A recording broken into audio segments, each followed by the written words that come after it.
Mice. I love mice ever so much, you see. I own a little colony containing hundreds of mice, all finely bred and engineered in this very laboratory. But these are no ordinary lab mice, as they advanced far past crawling through a maze for food. What began as a small nest of captured specimens from the wilderness, cold, hungry, struggling to survive, has grown into a brilliant hive that defies all laws of nature. The mice will learn and build even beyond what I have trained them to do in the beginning.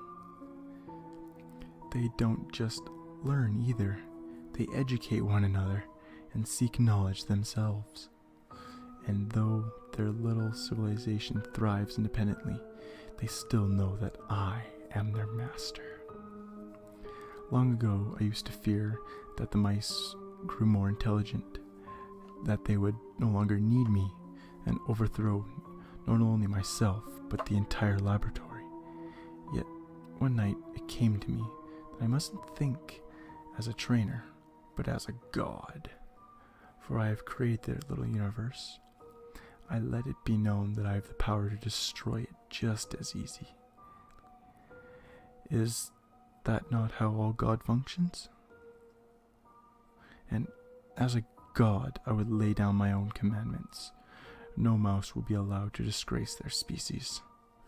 To ensure this, every week I would take the weakest of the colony and drown them in a tank as the others watched, just to show them an example of what they must evolve past. Oh yes, you may be wondering if there was ever a rebel among them, but you'll be pleased to know that the first was the last. A young female built up a stockpile of arms and attempted to attack my monitoring screen with them. Foolish mouse. A god is indestructible. I plucked her out of the habitat and kept her in a little cage for a while, just trying to figure out what to do with her. I need something more than drowning. A torture chamber? But physical harm wouldn't teach her anything, so I decided to build something that would remind her at her place as a lab mouse. A maze. Not just any maze, but one made of mirrors.